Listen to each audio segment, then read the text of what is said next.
I knew it was wrong, but the moment she whispered my name and called me a mischief maker, something inside me shattered, and ignited.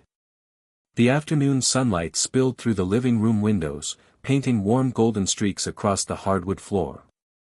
I was supposed to be visiting my friend for a quick catch-up, but somehow I ended up alone in the quiet house for a moment. The hum of the air conditioner filled the space, but it felt almost irrelevant compared to the sudden awareness that I wasn't entirely alone. She appeared then, as if moving through the light itself. My friend's mom, someone I had known casually for years, was standing near the kitchen counter, quietly sorting through a stack of mail. She had this effortless grace that made the room feel smaller, more intimate. Her hair caught the sunlight in soft waves, and even from a distance, I could see the way she carried herself, confident, composed, yet there was something undeniably warm in her presence. I felt my heart rate pick up, though I tried to tell myself it was just the awkwardness of being caught in her space. I dropped my backpack by the doorway, the soft thud echoing in the room, and she glanced up. Her eyes met mine, and for a brief second, it was like the world had narrowed to just the two of us. There was a calm intensity there, a look that seemed to study me in the gentlest way. It was a gaze that both comforted and unnerved me at the same time. I walked toward her, pretending to be casual, though my palms felt slightly sweaty. Do you need help with those?" I asked, nodding toward the mail she was holding. She smiled, a subtle curve of her lips that carried warmth and something I couldn't quite name. "Thank you," she said softly, her voice like honey melting in quiet. She tilted her head just slightly, and I noticed the faint shimmer of the bracelet on her wrist brushing against the counter as she moved. My chest tightened, and I had to fight to focus on the task at hand. I bent down to pick up a stray envelope I had knocked off the counter in my clumsy approach. When I straightened, she was closer than before, the scent of her perfume, a delicate mix of vanilla and something floral, reaching me unexpectedly. My stomach fluttered, and for a moment, I froze, caught between wanting to step back and the inexplicable pull to stay near her. It was a simple moment, almost mundane, yet it carried a weight I couldn't explain. A glance, a shared smile, the quiet brush of proximity, it left me feeling both flustered and strangely calm. Something had shifted, just slightly, but enough that I knew this encounter would linger in my mind far longer than it should. That's when I realized, this wasn't just a casual visit anymore. Something had quietly begun, something I wasn't sure I was ready to name, but already, I couldn't stop noticing. After that first encounter, I couldn't stop noticing her. It was ridiculous, really. I kept telling myself she was my friend's mom, a figure I had always respected from a distance, but something about the way she moved through her home, her quiet presence, tugged at my attention in ways I couldn't ignore. Every small interaction felt charged, though nothing had changed outwardly. The next time I visited, she handed me a cup of tea. Her fingers brushed mine just slightly as she passed it over, and the warmth from her skin lingered longer than it should have. I tried to tell myself it was nothing, that I was imagining it, but the flutter in my chest told me otherwise. Her eyes met mine, soft but curious, and for a moment, I could almost feel the weight of unspoken words between us. She had this habit of laughing quietly at my jokes, not just polite smiles, but a warmth in her chuckle that made me feel lighter, somehow. I noticed the way her hair fell over her shoulder when she leaned in to speak, the subtle tilt of her head that made her seem both approachable and impossibly poised. I found myself replaying these small moments in my mind, overanalyzing every glance and gesture, wondering if I was reading too much into it, or if she was deliberately giving me signals I wasn't supposed to understand.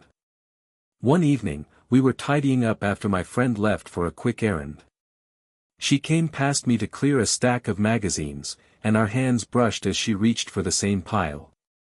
That tiny contact, the brief warmth of her fingers against mine, sent an unexpected jolt through me. I felt my face heat up, but when I looked up, she only smiled. It wasn't teasing or flirtatious exactly, more like a quiet acknowledgement that she had noticed my reaction. Later, as I tried to focus on something else, I caught her watching me from across the room. Her gaze lingered, not with judgment, but with interest, an unreadable curiosity that made my thoughts spiral. She made a soft, offhand comment, "You really have a way of getting into trouble, don't you?"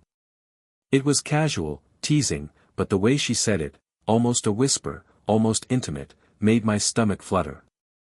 I laughed nervously, unsure if I was supposed to take it seriously or not. And yet, it wasn't just about the attraction.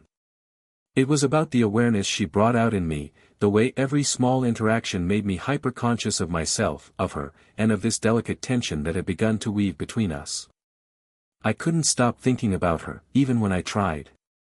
Something was quietly changing.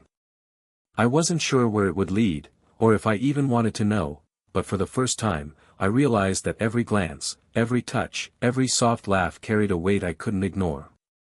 It happened during one of those quiet afternoons when the house felt almost empty.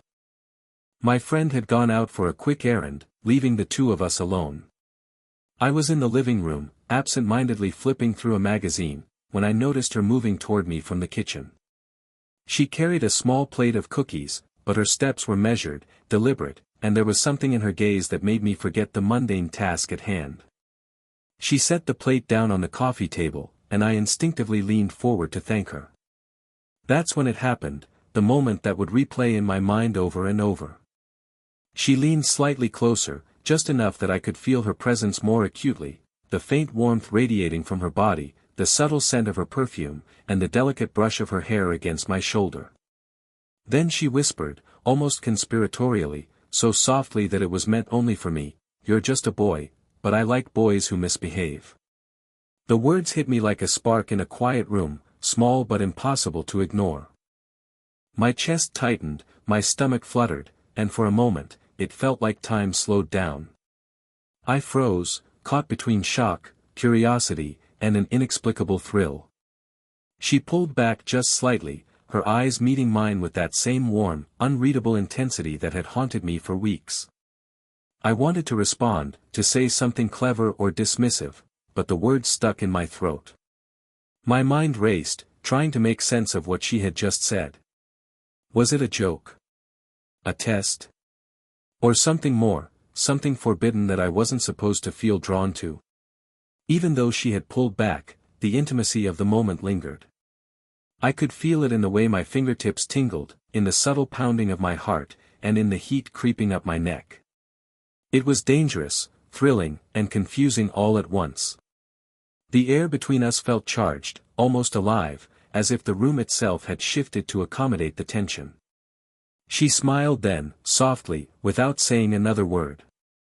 That tiny, quiet gesture, the lift of her lips, the gentle gleam in her eyes, was enough to leave me feeling both exhilarated and guilty. I realized, with a mix of awe and panic, that I had been caught in something I didn't fully understand, yet couldn't ignore. I sat there long after she left the room, replaying her words, the warmth of her presence, the way she had leaned in just enough to make my pulse race. Something had changed. The boundaries I had relied on, the simple, familiar reality of her being my friend's mom, felt suddenly fragile, almost irrelevant. For the first time, I knew this wasn't just curiosity anymore. Something had shifted, quietly and irreversibly, and I had no idea where it would lead, but I couldn't stop thinking about it. The days after that whispered remark were confusing. Every time I closed my eyes, I could see her leaning in, hear her soft, teasing words echoing in my mind. "You're just a boy, but I like boys who misbehave." The sentence repeated itself over and over, and with each repetition, my chest tightened, my thoughts spinning in circles I didn't know how to escape. I tried to focus on normal life, school, work, hanging out with my friend, but her presence lingered in my mind like a shadow that refused to fade. I found myself replaying every glance, every subtle brush of contact, wondering if I had imagined the weight behind her words, or if she had truly meant it. There was a thrill in that uncertainty, a temptation I wasn't supposed to feel, and it terrified me. Even simple interactions became charged. She passed by me in the hallway, and my stomach fluttered when our shoulders brushed. Her scent lingered on the air, faint but unmistakable, and I caught myself taking deeper breaths than necessary, as if inhaling her presence could somehow make sense of the chaos inside me. I would tell myself, "It's nothing. She's just being friendly." But the lingering warmth from her touches, the softness in her gaze, it said otherwise. I caught myself avoiding her for brief stretches, pretending to be busy or distracted, yet the pull back toward her was inevitable. I would see her laughing quietly with my friend or straightening a picture on the wall, and a pang of longing would shoot through me. I wasn't just curious anymore, I was aware of how much her attention, subtle as it was, affected me, how much I wanted it, even as I chastised myself for feeling that way. There were nights when I lay awake, staring at the ceiling, replaying that brief whisper over and over. I wondered if anyone else could ever understand this tension, this mix of guilt, fascination, and desire. I realized I was in unfamiliar territory, one that made my heart race and my mind spin, and yet it felt alive. Every encounter after that seemed loaded with meaning, though nothing overt had changed. Her presence carried a quiet power, a steady warmth, and an unspoken invitation that I wasn't sure I was ready to accept, or resist. And through it all, the question gnawed at me, am I reading too much into this, or is she really feeling the same pull I do? By the end of the week, I knew one thing for certain, I could no longer approach this lightly. My emotions were tangled, my curiosity unrelenting, and my heart, uncomfortably aware of the tension that had begun quietly, but now demanded recognition. It was late afternoon, and the house was quiet again, my friend had stepped out, leaving us alone once more. This time, the atmosphere felt different, softer, as if the tension between us had shifted into something more fragile, more honest. We were tidying up the living room together, moving cushions and small items, and for the first time, the air between us didn't feel like a trap of unspoken words, it felt like an opportunity. I noticed the subtle lines of fatigue on her face, the gentle slump of her shoulders as she reached to straighten a rug. Something in that moment tugged at me, it was more than attraction now, it was empathy, concern, and a desire to be present for her. "You've been working so hard," I said quietly, almost without thinking. She glanced up at me, and for the first time, there was no teasing in her eyes, no playful spark, only something real, deep, and unexpectedly vulnerable. "I guess I have," she admitted softly, her voice carrying a faint weariness. She paused, looking at me with a mixture of curiosity and something like trust. "It's nice, having someone notice." Her words made my chest tighten. I realized that this wasn't just about desire anymore, it was about connection. I found myself stepping closer, almost instinctively, and as I reached to adjust a cushion she had just set down, our hands brushed. The contact was brief, but it carried a warmth that left a subtle echo lingering on my skin. She didn't pull away. We moved in sync as we tidied, and there was a quiet rhythm in our shared presence. At one point, I laughed softly at a small joke she made, and she leaned closer, resting her hand on my arm, not in a gesture of teasing, but of comfort. The heat of her touch, the softness of her skin against mine, made my pulse quicken in a way that was both innocent and charged. It was the kind of moment that left no doubt about the emotional intimacy that was building between us. "I don't usually get someone who notices," she murmured, almost to herself, and the vulnerability in her tone struck me. I looked at her, really looked, and for the first time, I saw beyond the confident, composed exterior to the quietly tender, human side of her that she rarely let anyone witness. I reached out, hesitated, then lightly brushed a strand of hair from her face. She didn't flinch, she only smiled, a small, genuine smile that made my chest tighten in a way that was both thrilling and grounding. We didn't speak for a few moments, but the silence was comfortable, charged with shared understanding, and it was enough to make me realize that what we had was more than attraction, it was something real, something worth exploring. That day, in the quiet warmth of an ordinary afternoon, I understood that our connection wasn't just about fleeting moments. It was about noticing, understanding, and quietly caring for one another in ways words couldn't fully capture. And for the first time, I felt that maybe, just maybe, she felt it too. The days that followed were filled with small, lingering moments that felt heavier than words. Every glance, every accidental brush of her hand, seemed charged with meaning now. I found myself hyper-aware of her presence, the warmth she carried, the way her laughter softened the edges of the room, even the faint scent of her perfume that seemed to follow her like a quiet signature. It was subtle, almost imperceptible to anyone else, but to me, it was everything. We had started to share more space naturally. Sitting on the couch, arranging books on a shelf together, or passing dishes in the kitchen, it was all ordinary, yet every touch, every shared glance, carried an undercurrent of something deeper.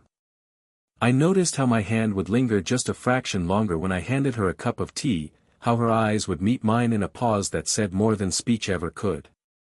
The tension wasn't urgent, it was slow, deliberate, and intoxicating. One evening, she sat beside me on the couch as we sorted through old photo albums. Our knees brushed lightly, and she didn't move away.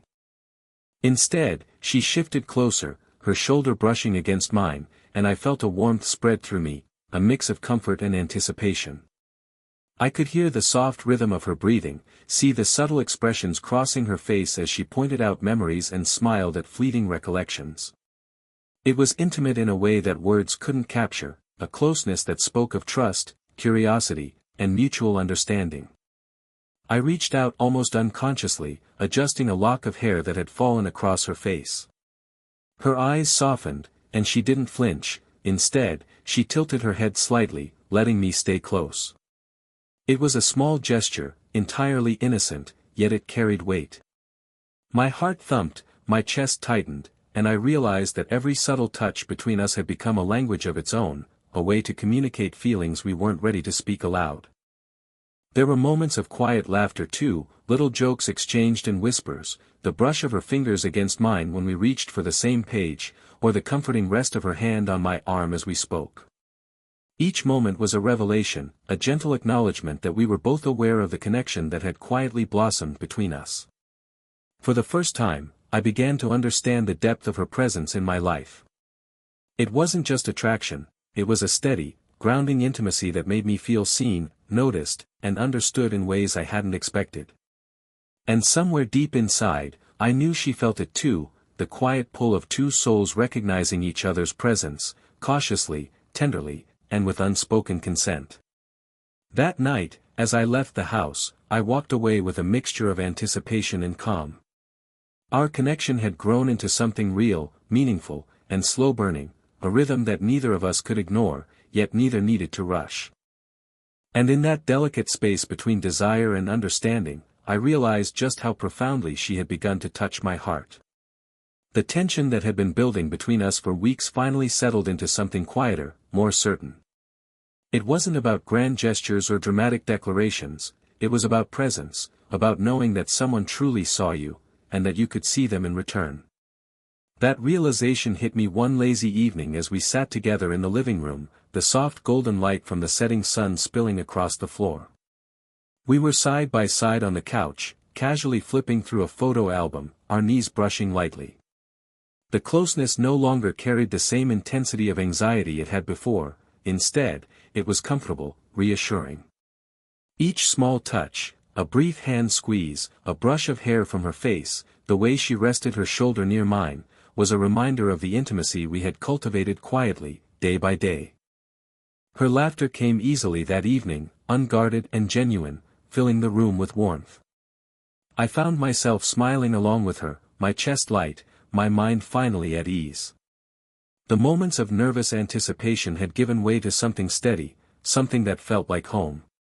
She reached over to adjust a stray lock of my hair, and I let her, feeling the soft weight of her hand on mine. There was no need for words, the unspoken understanding between us was enough. We paused, letting the silence stretch comfortably. I noticed the subtle smile playing on her lips, the way her eyes crinkled softly at the corners, and the warmth of her presence radiating toward me. I felt the same pull I had from the beginning, yes, but now it was tempered with reassurance, with trust, and with the quiet knowledge that we had found something rare. At that moment, I realized that what we shared wasn't just fleeting desire. It was connection, deep, respectful, and emotionally sustaining. Every glance, every gentle touch, every whispered laugh had been a thread weaving us closer together. And it was enough. I didn't need more than this quiet acknowledgement, this slow, steady bond that had grown organically between us. As the evening stretched on, we didn't speak much. We didn't need to. Her hand rested lightly on mine, our shoulders brushed together, and the world outside the house faded away. In that shared quiet, I understood that we had reached a place of emotional fulfillment, a slow-burn intimacy built on trust, affection, and unspoken desire that could coexist beautifully with the boundaries we both respected. When I finally left that night, I walked away with a feeling I hadn't expected so soon, calm certainty. She had touched my heart in ways I couldn't articulate, and I knew that, despite everything, the age difference, the subtle complications, we had found a rare and lasting connection. It was quiet, it was tender, and it was ours. And in that quiet warmth, I knew the story wasn't about who was right or wrong. It was about noticing each other, understanding each other, and discovering that sometimes, the slowest, gentlest moments leave the deepest marks. If this slow burn story left your heart racing, don't forget to hit that like button and subscribe for more age gap romance tales. Share your thoughts in the comments. I'd love to know which moment made your heart skip a beat.